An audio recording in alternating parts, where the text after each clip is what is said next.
জনাব আসিফ আকবর, হবে ভাই, আপনাকে দিয়ে হবে। বাটপাড়িকে আপনি শিল্পের পর্যায়ে নিয়ে যেতে পারবেন, নিশ্চয়ই পারবেন।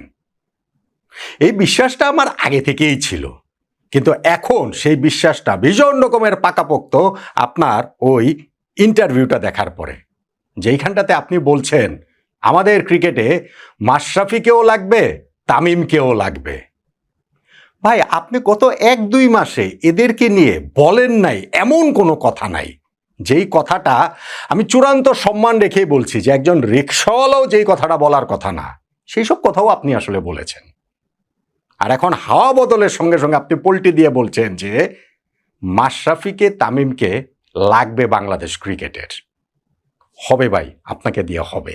আর ওই যে আমি বলছি না একটা কথা বারবার বারবার বারবার, আমাদের ক্রিকেট যে কিসব টাউট বাটপার অসৎ লোকদের খপ্পরে পড়েছে, সেইটা যত দিন যাবে আমরা তত বেশি করে বুঝতে পারবো।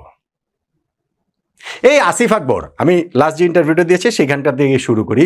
তিনি তার হয়তো বা গানের ক্ষেত্রে হয়েছে, আমি তো বাটপাড়ির ক্ষেত্রে হবে বলছি, গানের ক্ষেত্রে হয়তো বা হয়েছে, আমি ঠিক শিওর না, মানে আমি জানি না, আমি ওইখানটাতে তাকে কোনোভাবেই হেয় প্রতিপন্ন করতে যাচ্ছি না।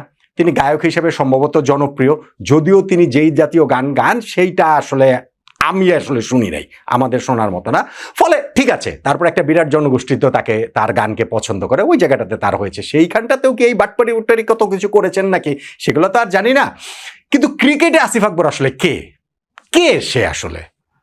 আমি তো ক্রিকেটে তার কন্ট্রিবিউশন দেখি ওই যে একবার শুধুমাত্র বিপিএল চলাকালীন সময় প্লেয়াররা ম্যাচ ফিক্সিং করে এইরকম একটা আলটপকা মন্তব্য করে একটুখানি মিডিয়ার আলোচনায় এসেছিলেন। এর বাইরে ক্রিকেটে তার কোনো অবদান আছে? এইবার যে তাকে ক্রিকেট বোর্ডে ঢোকানো হয়েছে, কিভাবে ঢোকানো হয়েছে? কুমিল্লার ভাই বেরাদারের কোটাতেই তো, তাই তো? তখন যে যুব ও ক্রীড়া মন্ত্রণালয়ের উপদেষ্টা ছিল আসিফ মাহমুদ সজীব ভুঁইয়া, সেই কোটাতেই তো, তাই তো? এই আসিফ আকবর জীবনে কোনোদিন ভেবেছেন বাংলাদেশ ক্রিকেট বোর্ডের তিনি পরিচালক হয়ে যাবেন? তার স্বপ্নের জায়গা কখনো এটা ছিল?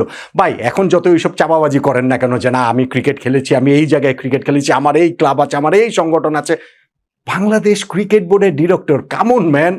এসব আসিফ আকবরদের লেভেলের লোকজন ক্রিকেট বোর্ডের ডিরেক্টর হলে যা হওয়ার কথা ছিল তাই হয়েছে, তাই হচ্ছে। একটা মিশন দিয়ে তাদেরকে বসানো হয়েছে, বাংলাদেশ ক্রিকেট ধ্বংসের মিশন, এবং সেই ধ্বংসের মিশনে তারা একটা পর্যায়ে তো সাকসেসফুলি যে বাংলাদেশকে টি-20 বিশ্বকাপ খেলতে দেয়নি, এবং সেই চূড়ান্ত সাকসেসটার পথেও তারা চলে যেতে পারতো যদি 12ই ফেব্রুয়ারি নির্বাচনে তাদের ওই পছন্দের গোষ্ঠী ক্ষমতায় আসতো। আসিফ আকবর বিএনপি করেন, এইসব গল্প আমাকে বলে লাভ নাই। হ্যাঁ, তারা যে কাদের পারপাস সার্ভ, কিভাবে, কোন উপায়ে করেছেন, এবং তাদের ওই যে কুমিল্লার ভাই বোনেদের কোটায় এসে, তাতে সেটা স্পষ্ট হয়ে গিয়েছে। আর যখন সেই নির্বাচনের ফলাফলটা তাদের পক্ষে আসেনি, জাতীয় নির্বাচনের, পল্টি দিয়ে দিচ্ছেন, মুহূর্তে পল্টি দিয়ে দিচ্ছেন, মুহূর্তে পাল্টা তেলবাজি শুরু করে দিয়েছেন। ভাই আসিফ আকবর, হবে ভাই, আপনার নিশ্চয়ই হবে। আসিফ আকবরের এই সর্বশেষ ইন্টারভিউটাতে একটা যেটা আমি দেখলাম, সেখানটাতে তিনি বলছেন যে আমাদের ক্রিকেটে মাশরাফিকেও লাগবে, তামিম ইকবালকেও লাগবে। এখন তাদের কিভাবে লাগবে, তারা কিভাবে আসবেন, এইটার সঙ্গে অনেক কিছু মিলতে হবে, আমাদের চাওয়া পাওয়া থাকতে হবে, তাদের চাওয়া পাওয়ার সঙ্গে সেই জিনিসটা মিলতে হবে, সরকারের হিসাব নিকাশ সবকিছু রয়েছে। কিন্তু যেহেতু ক্রিকেটকে তারা অনেকদিন সার্ভ করেছেন, সেই কারণে এই ক্রিকেটের লোক যদি ক্রিকেটে আসেন সেটা তো আসলে ভালো হয়, খুবই ভালো হয়। খুবই ভালো কথা বলেছেন তিনি।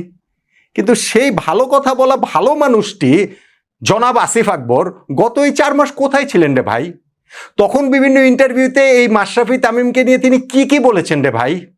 তিনি কি বলেন নাই যে মাশরাফি, সাকিব তারা যে রাজনীতিতে যোগ দিয়েছে, লোভে পড়ে যোগ দিয়েছে? তিনি কি বলেন নাই যে তাদের ওই সময় রাজনীতিতে যোগ দেওয়াটা এইটা ক্রিকেট বোর্ডের আইন লঙ্ঘন করেছে, দেশের আইন লঙ্ঘন, ভায়োলেট করেছে? এগুলা কি তিনি বলেন নাই? তিনি কি তামিম ইকবালকে নিয়ে একেবারে রকের মাস্তানের মতো, রংবাজের মতো জাতা কথাবার্তা বলেন নাই? তিনি কি বলেন নাই যে তামিম ইকবাল এই যে ক্রিকেট বোর্ডকে অবৈধ বলছে, তিনি, আমরা 25 জন ডিরেক্টর আছি, 26 নম্বর ডিরেক্টর হিসেবে সেই সব কথাবার্তা বলছে, অতএব আমাদের আরেক ডিরেক্টর এম নাজমুল ইসলাম যে তাকে ভারতীয় দালাল বলেছে, ইট মারলে তো পাটকেল খেতে হবে, এই কথা কি তিনি বলেন নাই? তিনি কি খুব স্পেসিফিক্যালি বলেন নাই তামিমের ওই কথার প্রেক্ষিতে যে তামিমের ওই ইন্টারভিউ কথাবার্তা আমি দেখেছি, তিনি যেই সব কথাবার্তা বলেছেন সেইটা বাংলাদেশের সঙ্গে যায় না, সেইটা বাংলাদেশের স্বার্থের সঙ্গে যায় না, বাংলাদেশের সম্মানের সঙ্গে যায় না, বরং পার্শ্ববর্তী একটা দেশকে সার্ভ করার মতো কথা তামিম বলেছেন, পার্শ্ববর্তী একটা দেশের এজেন্ডা